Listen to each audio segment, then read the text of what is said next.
الحمد لله حمدا كثيرا طيبا مباركا فيه اللهم صل وسلم على نبينا محمد۔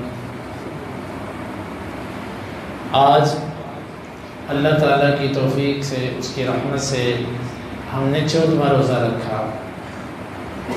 ممکن ہے کہ یہ آدھا رمضان ہو یا ممکن ہے کہ کل آدھا رمضان ہو جائے۔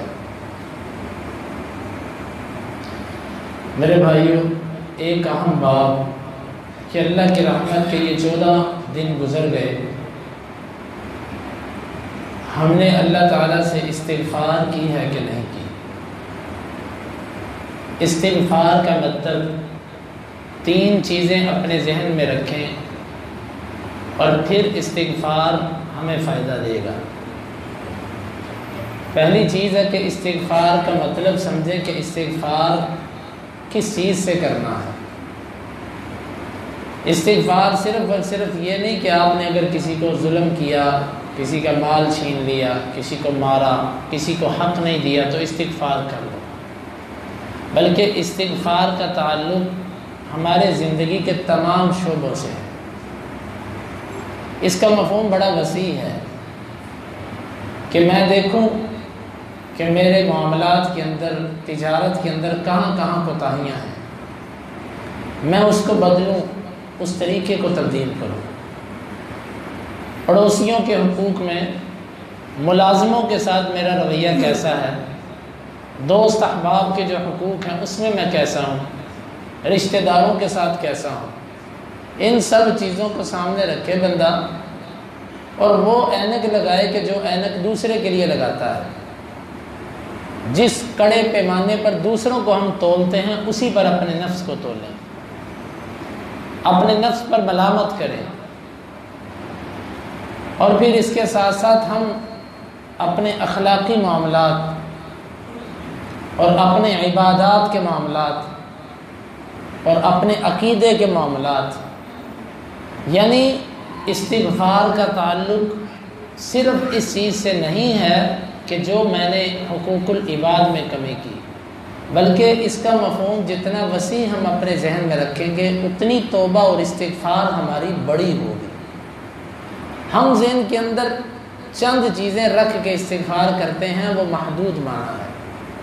جب ہم اپنے ذہن کے اندر استغفار کا معنی وسیع کریں گے کہ میں نے جو توبہ کرنی ہے، میں نے اپنے جمیع کوتاہیوں سے توبہ کرنی ہے، اس کا میری زندگی کے دین کے ساتھ اس کا تعلق الف سے لے کے یہ تک جو بنتا ہے، ہر شعبے کے اندر جہاں جہاں کوتاہی ہے وہاں پر میں نے توبہ کرنی ہے۔ پہلے تو توبہ کا مفہوم وسیع کیا جائے، اور پھر دوسری بات کہ توبہ کے لیے شرمندگی، احساس ندامت یہ ضروری ہے کہ بندہ ملامت کرے اپنے آپ کو کہ میں نے غلط کیا، میں خطا پر ہوں، یقیناً میرا یہ معاملہ ٹھیک نہیں۔ اپنے آپ کو ملامت کرنا ضروری ہے۔ جو بندہ ملامت نہیں کرتا اپنے نفس کو، اس بندے کی توبہ اس کو فائدہ نہیں دے گی۔ یہ زبانی توبہ ہے، اور توبہ کے لیے جو بنیادی شرائط ہیں وہ اس کے اندر نہیں پائی جا رہی۔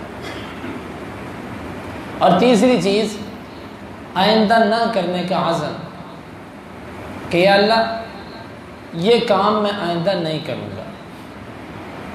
اگر آئندہ نہ کرنے کا عزم اس میں شامل نہ ہو تو یہ توبہ نہیں ہے۔ وقتی طور پہ آپ نے زبان سے کہہ دیا، دل کہیں اور، دماغ کہیں اور زبان سے کہہ دیا اللہ معاف کر دے، یا اللہ معاف کر دے۔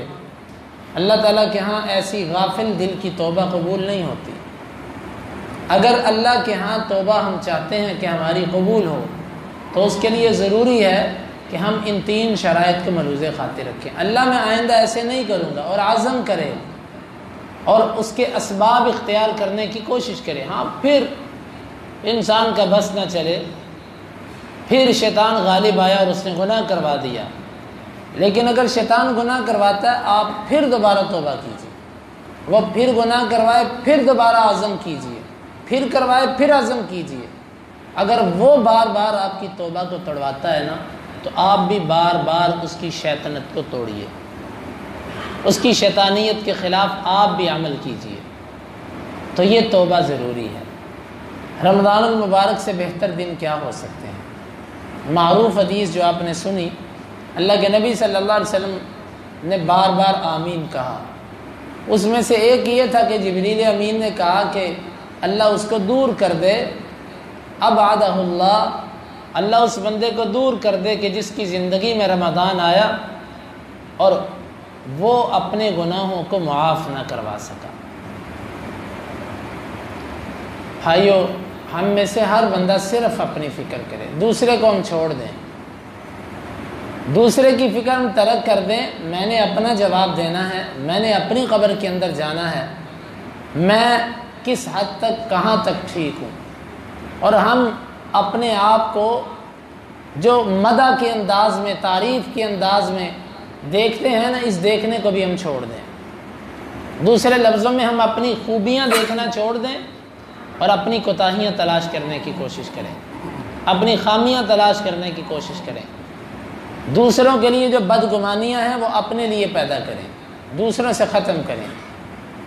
دوسروں کے لیے جو ہماری منفی سوچ ہے نا، اس کو ختم کر کے ہم اس کو اپنے نفس پہ لگائیں۔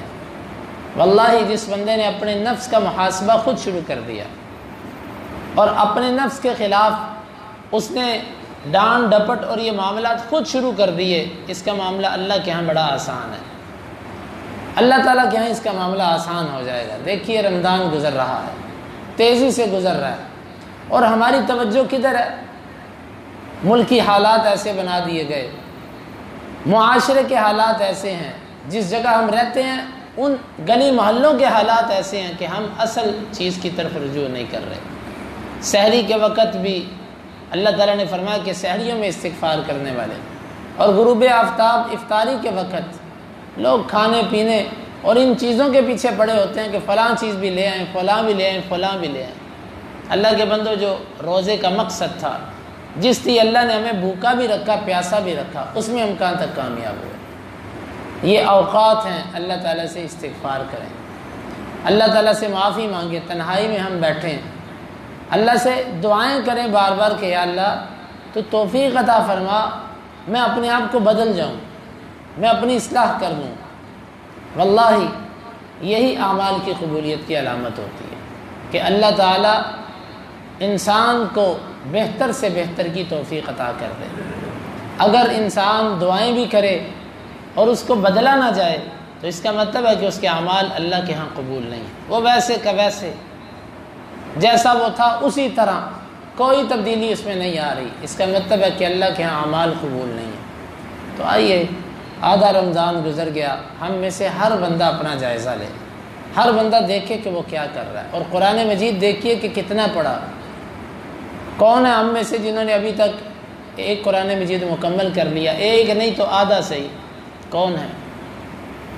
اور اسی طرح اللہ تعالیٰ سے دعائیں کرنا، اللہ سے مانگنا، اس کی عادت ڈالیں ہم اپنے آپ کو۔ ہمیں عادت نہیں اللہ سے مانگنے کی، خلوت میں اللہ تعالیٰ سے باتیں کرنا۔